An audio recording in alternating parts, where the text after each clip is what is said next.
Hello दोस्तों, कैसे हैं आप सब। आई होप आप सब स्वास्थ्य मस्त होंगे। तो आज हम बात करने वाले हैं ड्रीम 11 में नंबर 1 रैंक वाली टीम कैसे बनाएं। बहुत सारे दोस्तों का कमेंट आते रहता है कि सर हम टीम तो बहुत अच्छा बनाते हैं लेकिन हम विनिंग जोन से भी बाहर हो जाते हैं। जितना तो दूर की बात है, विनिंग जोन से भी बाहर हो जाते हैं। जितना अमाउंट हमने लगा रखा है वह भी हमें वापस नहीं मिल पाता है। तो चलिए, इसी के लिए ये वीडियोज़ है और हम आपका लॉस रिकवर कराएंगे इस वीडियोज़ से। तो चलिए, बने रहिए हमारे साथ और देखते रहिए पूरा वीडियोस कि हम आपको बताने वाले हैं आप क्या गलती करते हैं जिसके कारण आप जितना तो दूर की बात है विनिंग जोन से भी बाहर हो जाते हैं। तो चलिए, आपको विनिंग जोन में रखते हैं और आप कुछ अमाउंट जीतेंगे भी और जितना मतलब आपका लॉस हो चुका है धीरे धीरे उसे रिकवर भी करेंगे। चलिए स्टार्ट करते हैं। सबसे पहली बात जो है वो है कैप्टन और वाइस कैप्टन। जब तक आपका कैप्टन और वाइस कैप्टन सही नहीं रहेगा, नहीं चलेगा, तब तक आप विन नहीं कर पाएंगे। और इसके बारे में हम आपको बताएंगे कि कैप्टन और वाइस कैप्टन आप कैसे चूज करेंगे। साथ ही साथ आपको एक चीज यहाँ पे और ध्यान रखना है कि कौन से पिच पे मैच खेला जा रहा है, पिच कैसा है। ठीक है, तो यहाँ पे आपको पिच रिपोर्ट देखना ही पड़ेगा।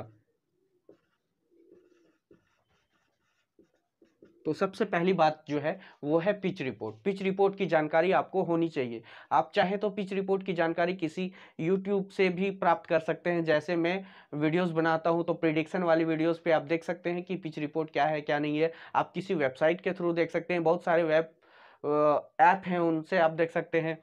फैन कोड जो है, चूंकि ये फैंटेसी ऐप है और इनका जो फैन कोड ऐप है तो आप वहाँ पे फैन कोड में देख सकते हैं। ड्रीम 11 पे भी अवेलेबल करा दिया जाता है कि पिच रिपोर्ट क्या है, कैसा रहने वाला है और कौन कौन से प्लेयर वहाँ पे ज़्यादा चलने वाले हैं, वो सारी चीज़ें यहाँ पे बता दिया जाता है। ठीक है, चलिए, पिच रिपोर्ट की जानकारी आपको होनी चाहिए और पिच रिपोर्ट की जानकारी आप फैन कोड से प्राप्त कर सकते हैं। तो जब तक आपका सीवीसी सही नहीं रहेगा आप ज़्यादा अमाउंट अर्न नहीं कर पाएंगे। ज़्यादा अमाउंट मतलब आप 49 या 39 का अमाउंट लगा रहे हैं तो ये भी आपका वापस नहीं हो पाता होगा। ठीक है, 49 और 39 भी आपके हाथ से निकल जाता होगा, आप विनिंग जोन में भी नहीं रह पाते होंगे। तो इनको आपको इंक्रीज करना है। तो कैसे इंक्रीज होगा, कैसे आप अमाउंट को अर्न करेंगे मतलब विन करेंगे और अपना लॉस रिकवर करेंगे, उसके बारे में हम यहाँ पे पूरी डिटेल से बताते हैं। तो सबसे पहली बात हो गई, पिच रिपोर्ट की जानकारी आपको होनी चाहिए कि कौन से पिच पे खेला जाने वाला है और कौन से पिच पे, कौन से स्टेडियम पे और इस पिच पे कौन कौन से प्लेयर अच्छा खेल रहे हैं पिछले 3-4 मैचेस से। ठीक है, ये सारी चीजें आपको जानकारी होनी चाहिए। पहला पिच रिपोर्ट हो गया। जो दूसरा जो है वो बात करते हैं। कुछ ट्रिक है जो हम आपको बताने वाले हैं। तो ट्रिक कुछ ऐसा है, ये हर मैच में आप अप्लाई कर सकते हैं। हर मैच में आप अप्लाई कर सकते हैं, जितने भी मैचेस हैं उस सभी मैचेस में आप अप्लाई कर सकते हैं। ठीक है, अप्लाई आप कर सकते हैं। जो हम आज ट्रिक देने वाले हैं, आप किसी भी मैच में, कहीं भी मैच हो रहा है, कैसा भी पिच हो, ठीक है, उस पिच को देख के आप इस वाले ट्रिक को आप अप्लाई कर सकते हैं। और अगर आप इसे अप्लाई करते हैं तो आप 30-49 को रिकवर भी करेंगे और विनिंग जोन में भी रहेंगे और कुछ ज़्यादा अमाउंट भी अर्न करेंगे। हो सकता है आप नंबर 1 रैंक में भी आ सकते हैं। ठीक है, फर्स्ट रैंक में भी आ सकते हैं। ठीक है, चलिए आगे बढ़ते हैं और देखते हैं कि ट्रिक क्या है। ये ट्रिक जो है, ये ट्रिक कुछ इस तरह से है। अब ये जो, जैसा कि मैंने बोला, पिच रिपोर्ट। ठीक है, अगर आपको पिच की जानकारी है और स्टेडियम स्टेडियम के बारे में आप किसी वेब पोर्टल से निकाल सकते हैं कौन सा स्टेडियम का पिच है। ठीक है, सबसे पहले स्टेडियम स्टेडियम उसके बाद इस वाले पिच पे कौन से प्लेयर जो है, प्लेयर ज्यादा स्कोर किए हैं या फिर ज़्यादा विकेट लिए हैं, इनकी जानकारी आपको बहुत सारे वेब पोर्टल पे मिल जाएगा। या फिर आप फैन कोड ओपन कर सकते हैं, फैन कोड से ले सकते हैं जानकारी कि किस इस पिच में किसने कितने विकेट लिए हैं, किसने कितने रन मारे हैं। ठीक है, और ओपनिंग या फिर ओपनर, बॉलर, इन सभी के बारे में आप जानकारी ले सकते हैं, कितने विकेट लिए हैं, कितने रन मारे हैं। ठीक है, स्कोर स्कोर की जानकारी यहाँ से आपको मिल जाएगी फैन कोड से। और यहाँ पे आपको विकेट की जानकारी मिल जाएगी। ठीक है, तो कौन से प्लेयर इस पिच पे चल रहे हैं, ये आपका ट्रिक हो गया। सबसे बेस्ट ट्रिक है, लॉस रिकवर करने का, ये आपको जानकारी होनी चाहिए। अगर नहीं है तो आप इसे फैनकोड के जरिए प्राप्त कर सकते हैं, ठीक है। पिच रिपोर्ट आप ड्रीम 11 पे भी देख सकते हैं। सो ये जो एक ट्रिक है, इसको कैसे हम अप्लाई करेंगे अपने टीम पे। सो सबसे पहले हम यहाँ पे ले लेते हैं एक विकेट कीपर, और यहाँ पे बैट्समैन, यहाँ पे ऑलराउंडर, और यहाँ पे बॉलर, ठीक है। सो विकेट कीपर आपको 1 से 2 सेलेक्ट करना ही, 1 से 2 विकेट कीपर आपको सेलेक्ट करनी है। 1 से 2 विकेट कीपर अगर आप सेलेक्ट करते हैं तो यहाँ पे आपको देखना होगा कि कौन सा विकेट कीपर अभी तक बेस्ट विकेट कीपिंग करते आ रहे हैं या फिर कर रहे हैं पिछले 2-3 मैचेस से, या फिर अभी तक इस पिच पे सबसे अच्छा विकेट कीपिंग कौन करते हैं, तो उसको आपको यहाँ पे चूज करना है, ठीक है। विकेट कीपिंग में बैट्समैन में जो है 3 से 4 बैट्समैन आप चूज कर सकते हैं, 3 से 4, मैक्सिमम 4, ठीक है। 4 बैट्समैन आप चूज कर सकते हैं। ऑलराउंडर जो हो गया, ऑलराउंडर में आपको 2 से 3 ऑलराउंडर आपको यहाँ पे रखनी है। ऑलराउंडर में 2 से 3, ज्यादा नहीं, 2 ऑलराउंडर काफी है मिनिमम, और मैक्सिमम 3 ऑलराउंडर, ठीक है। बाकी का जो है आपका बॉलर आ जाएगा 5, या फिर मिनिमम 4 आप सिलेक्ट कर सकते हैं बॉलिंग में, ठीक है, या फिर 3 से 5, चलिए 3 से 5 कर देते हैं। 3 से 5 बॉलर आप यहाँ पे सिलेक्ट कर सकते हैं। अगर आप 3 से 5, 2 से 3, और यहाँ पे 3 से 4 और 1 से 2 विकेट कीपर आपको सिलेक्ट करनी है। तो कुछ इस तरह से हो गया, आपका टीम बन गया, जो कि आपको टीम सिलेक्ट करनी है। अब इसमें आपको टीम में कौन कौन से प्लेयर को लेना है, कैसे प्लेयर को आपको रखना है, वो सारी चीजें यहाँ पे देख लेते हैं। तो विकेट कीपर की बात करते हैं सबसे पहले। सो विकेट कीपर जैसे ही हम सिलेक्ट करेंगे, या फिर बैटिंग, ऑलराउंडर या फिर बॉलर, तो इसमें सबसे पहले हम देखेंगे पॉइंट देखेंगे, ठीक है। पॉइंट और सिलेक्ट बाई जो होता है उसे हम देखेंगे, ठीक है। तो सिलेक्ट बाई अगर कम है और पॉइंट ज्यादा है तो उसको हम अपने टीम में सिलेक्ट करेंगे, ठीक है। और कुछ इस तरह से इन दोनों को हमको सभी में देखना है, पॉइंट और सिलेक्ट बाई, ठीक है। और यहाँ पे 1 से 2 विकेट कीपर मैंने इसलिए बोला कि कभी कभी हो जाता है MS धोनी या फिर वृद्धिमान साहा, ऐसे ऐसे प्लेयर जो हैं, जॉस बटलर, एक साथ आ जाते हैं। जैसे मान लीजिए इंडिया टीम का खेल हो रहा है और फिर वहाँ पे ऋषभ पंत भी अच्छे विकेट कीपर हैं, दिनेश कार्तिक भी अच्छे विकेट कीपर हैं, और दोनों ही बैट्समैन भी अच्छे हैं, ठीक है। और यहाँ पे और बटलर के साथ, जैसे इंग्लैंड के साथ होता है, तो बटलर भी अच्छे प्लेयर हैं, तो उनको भी आप यहाँ पे सिलेक्ट करेंगे। तो इसलिए यहाँ पे 1 से 2 विकेट कीपर आपको सिलेक्ट करनी ही करनी है, ठीक है। सो कैसे सिलेक्ट करेंगे, तो पॉइंट वाइज सिलेक्ट करेंगे और सिलेक्ट बाई के थ्रू। तो सिलेक्ट बाई में जो ज़्यादा सेल हो रहा है, यानी कि ज़्यादा सिलेक्ट बाई हो रहा है, तो उसको हम ड्रॉप कर सकते हैं, और कम सिलेक्ट बाई के साथ और पॉइंट जिसके ज़्यादा रहेंगे उनके साथ हम जा सकते हैं, ठीक है। और एक बात यहाँ पे है, जो पावर प्ले में ज़्यादा रन मारता हो, ठीक है, जो ज़्यादा रन मारता हो उसको आपको यहाँ पे सिलेक्ट करना है, ठीक है।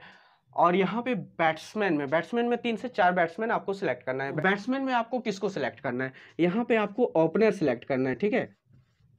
ओपनर को सिलेक्ट करें, ठीक है। ओपनर को जैसे सिलेक्ट करेंगे, ओपनर या फिर 1 डाउन, सेकंड डाउन में जो भी आता है, 1 डाउन, ठीक है, सेकंड डाउन में जो भी आता है बैट्समैन, उन सभी को आप यहाँ पे सिलेक्ट कर सकते हैं बैट्समैन में। ओपनर और 1 डाउन, सेकंड डाउन में आप सिलेक्ट कर सकते हैं। आपका यहाँ पे प्लेयर जो है वो विपक्षी प्लेयर भी हो सकता है या फिर पक्ष वाले प्लेयर भी हो सकते हैं। जैसे कि 2 टीमों का मैच हो रहा है, तो दोनों टीमों से आप यहाँ पे सिलेक्ट कर सकते हैं प्लेयर, ठीक है। सो कुछ इस तरह से opener player, 1 down and second down, third down, इस तरह के प्लेयर को आप सिलेक्ट कर लें बैट्समैन में। ऑलराउंडर में 2 से 3 ऑलराउंडर आपको सिलेक्ट करनी है, जो कि आपको ज़्यादा रन दे और रन के साथ साथ आपको बॉलिंग से भी विकेट निकाल के दे। तो उस तरह की जो भी ऑलराउंडर हैं उनको आपको सिलेक्ट करना है, ठीक है। तो अगर इनको बॉलिंग मिलता है, ठीक है, अगर इनको बॉलिंग मिलता है और ये बॉलिंग में आपको ज़्यादा पॉइंट दे रहे हैं, अब देख रहे हैं कि 2 से 3 ओवर तक या फिर 4 ओवर तक इनको बॉलिंग मिलता है या फिर किसी किसी को नहीं मिलता है, तो भी आप सिलेक्ट कर लें, वो आपको बैटिंग, अगर जिनको बॉलिंग नहीं मिलता है वो आपको बैटिंग से दे देंगे पॉइंट, ठीक ना, वो आपको बैटिंग से पॉइंट दे देंगे, और जिनको बॉलिंग मिल रहा है वो तो बॉलिंग और बैटिंग दोनों से आपको पॉइंट यहाँ पे देंगे, ठीक है। तो कुछ इस तरह से आपको यहाँ पे सिलेक्ट करना है ऑलराउंडर। और बॉलर जो है आपको सिलेक्ट करना है यहाँ पे 1 से लेके 6 ओवर तक, 1 से लेके 6 ओवर तक जिसको लगातार बॉलिंग मिलता हो, ठीक है, 4-4 ओवर करके या फिर 5-5, 10-10, जैसे भी ओडीआई हो गया, टेस्ट हो गया। अब ज़्यादातर T20 और IPL ही होता है, तो इसमें 4 ओवर करके मिलता है। तो इसमें आप देख सकते हैं कि 1 से 6 ओवर तक जिसको भी ज़्यादा बॉलिंग मिलता है, ठीक है, आप उसको 1 से 6 ओवर तक उसको आप सिलेक्ट कर लें, उसको आप सिलेक्ट कर लें। और एक 16 से 20 तक जिसको भी ज़्यादा ओवर मिलता है बॉलिंग करने का, उसको आपको यहाँ पे बॉलिंग में सिलेक्ट करना है। तो सबसे पहली बात यहाँ पे आपको पॉइंट देखना है, सिलेक्ट बाई देखना है। पावर प्ले में जो ज़्यादा रन मारता है, चाहे वो बैट्समैन हो गए या ऑलराउंडर हो गए, उनमें से भी आपको लेना है, ठीक है। पावर प्ले में तो बैट्समैन ही ज़्यादा मारेंगे, और विकेट कीपर भी जो है ओपनिंग आ जाते हैं, तो उनको भी आप सिलेक्ट कर लें ताकि वो आपको पावर प्ले का रन दे सके ज़्यादा, ठीक है। और बैट्समैन में आप opener, 1 down, 2nd down, 3rd down, इन सभी को आप सिलेक्ट कर सकते हैं, जो कि आपको ज़्यादा से ज़्यादा रन बना के देंगे, ठीक है। और ये जो है ऑलराउंडर में कुछ इस तरह से आप बैटिंग और बॉलिंग दोनों से आपको पॉइंट मिलेंगे। और यहाँ पे आपको मैंने बताया 1 से 6 ओवर तक और 16 to 20 ओवर तक, जो भी ज़्यादा ओवर जिसको भी मिलता है, जिस भी प्लेयर को मिलता है 1 से 6 ओवर तक 4-4 ओवर करके, ठीक है, 4-4 ओवर करके जिसको भी मिलता है उनको आप अपने बॉलिंग में रख लें, ताकि वो आपको ज़्यादा विकेट लेके भी दे पॉइंट। और अगर वो विकेट नहीं लेते हैं तो वो हो सकता है एक ओवर मेडन रख दे, ठीक है। तो आपको ज़्यादा से ज़्यादा मतलब पॉइंट मिल ही जाएंगे, 1-2 विकेट निकल ही जाते हैं ऐसे ओवर में, क्योंकि ये पावर प्ले का जगह है। 1 से 6 ओवर तक पावर प्ले मतलब रन ज़्यादा मारने की चांसेस रहते हैं, तो ऐसे में बैट्समैन जो है आउट भी होते हैं। और लास्ट में जब प्रेशर रहता है 16 to 20 ओवर का कि हमें ज़्यादा रन करना है, ज़्यादा स्कोर करना है, तो यहाँ पे भी प्लेयर आउट होते हैं। तो ऐसे जगह पे ऐसे ही प्लेयर को आप चूज़ करें जिसको 1 से 6 ओवर तक बॉलिंग मिलता हो, 16 to 20 ओवर तक बॉलिंग मिलता हो, उनको आप यहाँ पे बॉलिंग में सिलेक्ट करें, ठीक है। सो कुछ इस तरह से हो गया पूरा। और अब आते हैं कैप्टन और वाइस कैप्टन पे। तो कैप्टन और वाइस कैप्टन किसको बनाना है वो जानते हैं, ठीक है। अगर टॉस जो है, मान लेते हैं टॉस जो है जीत गई कोई अदर टीम, इंडिया नहीं जीतती है, कोई अदर टीम जीत गई है, ठीक है। यहाँ पे मान लेते हैं इंडिया और पाकिस्तान, ठीक है, इंडिया और पाकिस्तान। मान लीजिए इंडिया ही टीम जीत जाती है टॉस, इंडिया अगर टॉस जीत गई है तो यहाँ से हमको कैप्टन लेना है, यहाँ से हमें कैप्टन लेना है इंडिया से, और पाकिस्तान से हमें वाइस कैप्टन लेना है। वाइस कैप्टन ऑलराउंडर में भी हो सकता है और कैप्टन बैटिंग में आपको लेना है।